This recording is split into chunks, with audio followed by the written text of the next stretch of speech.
நான் ஏன் கத்துகிறேன்? நாங்கள் ஏன் இப்படி நிற்கிறோம்?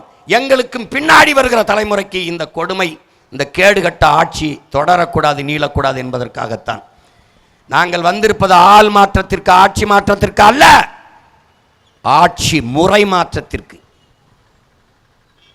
அடிப்படை அமைப்பு அரசியல் மாற்றத்திற்கு வந்த புரட்சியாளர்கள் உங்கள் பிள்ளைகள். இந்த கட்டிய கட்டடத்துக்கு வெள்ளையடிக்க வந்த சீர்திருத்தவாதிகள் அல்ல. இந்த கட்டடத்தை இடித்துவிட்டு புத்தம்புதிதாக புதிய கட்டடம் கட்ட வந்த புரட்சியவாதிகள் என்பதை என் அன்பு சொந்தங்கள் புரிந்து கொள்ள வேண்டும்.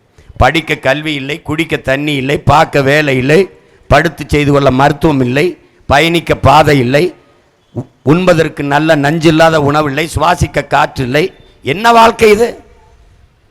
என்ன வாழ்க்கை இது? ஓ, மலையை வெட்டி ஏத்துறான் பார்த்துக்கிட்டு இருக்க, அது வேற என்ன கல்லுன்னு நினச்சிட்டு இருக்கியா? பூமி தாயின் மார்பு.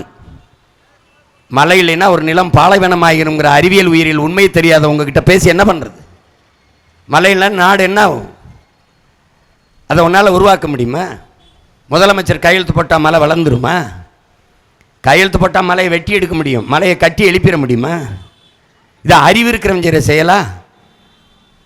செய்கிற செயலா? நீரை பூரா உறிஞ்சி உறிஞ்சி விற்கிற முதலாளி யாரு? அரசாங்கத்துக்கு கிடைக்காத நீர் முதலாளிக்கு எப்படி கிடைக்குது? ஏப்ரல் மேயில் நம்ம ஆத்தாள் அப்பெல்லாம் குடத்தை வச்சு காத்திருக்கும் போது அழைச்சி பேசினா குடுவையாக கொண்டாந்து இறக்குறான இந்த முதலாளி, அவனுக்கு மட்டும் தண்ணி எங்கே கிடைக்குது? எங்கே கிடைக்குது? தண்ணீர் ஒரு வியாபார பொருளாக மிக உயர்ந்த சந்தை பண்டமாக மாறிவிட்டால் அந்த நாடு நாடா? அறிவை வளர்க்கும் கல்வியும், உயிரை காக்கும் மருத்துவமும், உலக உயிர்களின் உயிர் தேவையாக இருக்கிற நீரும் ஒரு சந்தை பொருளாக விற்பனை பண்டமாக மாறிவிட்ட நாடான் அது சுடுகாடா? தண்ணீர் உங்களுக்கு மட்டுமானதா? கல்வி மருத்துவம் நீங்கள் பார்த்துக்கிறீங்க, மருத்துவம் கட்டி பள்ளிக்கூடம் கட்டி படிச்சுக்கிறீங்க. ஆனால் நீர் உங்களுக்கு மட்டுமானதா? அது உலக உயிர்களின் பால் இல்லையா? அது தேவையில்லையா?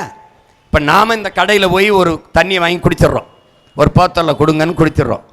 அப்போ மற்ற உயிரினங்கள் என்ன செய்யும் என்கிற ஒருத்தர் மூளையிலேயாவது இந்த சிந்தனை வேண்டாமா? 400 அடி 500 அடிக்கு கீழே போய் தண்ணீரை உறிஞ்சிடுற, போர்வெல் போடுற, ஆழ்குழாய் கிணறுல உறிஞ்சிடுற.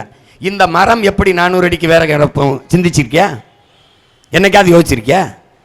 சரி, கொக்கு, குருவி, நாய், நரி, ஆடு, மாடு, யானை, புலி, சிங்கம், தேனீக்கள், சிட்டு இதெல்லாம் எங்கே போய் குடிக்கும்னு என்னைக்காவது யோசிச்சியா? அதெல்லாம் செத்தா நீ எப்படி வாழ்வ? உனக்கு பல்லுயிர் சூழல்னா தெரியுமா? பயோடைவர்சிட்டினா என்னன்னு தெரியுமா? உயிர் சூழல் என்றால் உனக்கு என்னன்னா தெரியுமா?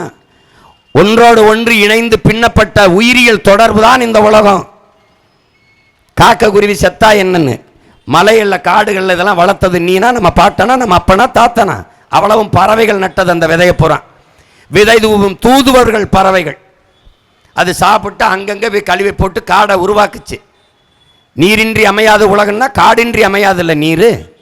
மேகத்தை அறுவடை செய்து பூமிக்கு மழையாக கொண்டு வருகிற ஆற்றல் உலகத்திலே மலை மரங்களுக்கு மட்டும்தான் இருக்கு. எல்லா உயிரினமும் என் அன்பு சொந்தங்களே நற்காற்றை சுவாசிட்டு நச்சுக்காற்றை வெளியிடும். மரங்களும் செடி கொடிகள் மட்டும்தான் நச்சுக்காற்றை சுவாசிட்டு நற்காற்றை வெளியிடும். இது உயிரியல் அறிவியல் உண்மை.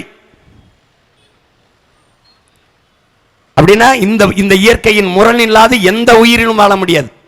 நம்மளை மாதிரி அதுவும் ஆக்சிஜனை சுவாசிட்டு கார்பன் டை ஆக்சைடை வெளியிட்டா நிலைமை என்ன ஆகுறது? ஒருத்தனும் உயிரோடு செத்து போயிடுவான். அப்ப இந்த இயற்கையின் அரிய அருங்கொடை படைப்பை போற்ற தெரியாத மனிதன் எப்படி மலையை பேசுறான், மரத்தை பேசுறான், ஆடு மாட்டை பேசுறான். ஆடு மாடும் உனக்கு நான் ஆடு மாடு அற்ப உயிரா தெரியுது. உன்னை வச்சுக்கிட்டே வேணா காசு கொடுப்பானா? நீ வங்கியில் அடமானா பொண்ணினா காசு கொடுப்பானா? ஆனா ஆடு என்பது பிக்சட் டெபாசிட், மொபைல் பேங்க்குங்கிறான் எல்லாம் அறிஞனும். நடமாடும் வைப்பகம்ங்கிறான். ஒரு ஆடுங்கிறது 1 லட்சம் ரூபா, ஒரு ஆடுங்கிறது 50,000 70,000.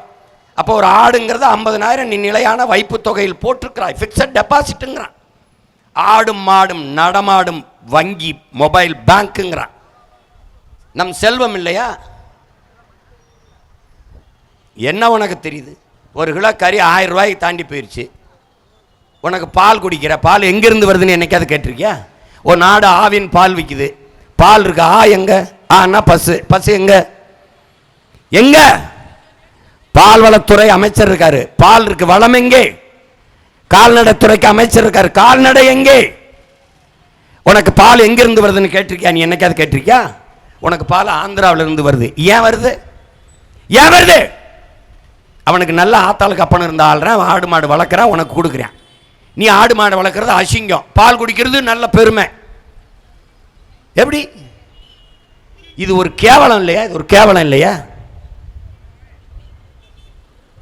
பைத்தியக்காரன். இப்படிலாம் சிந்தி பையன் தான் நபிகள் நாயகம் மேய்ச்சாங்க, இயேசுபிரான் மேய்ச்சாங்க, பகவான் கிருஷ்ணர் மேய்ச்சாரு, எல்லாரும் ஆடு மாடு மேய்ச்சாங்க.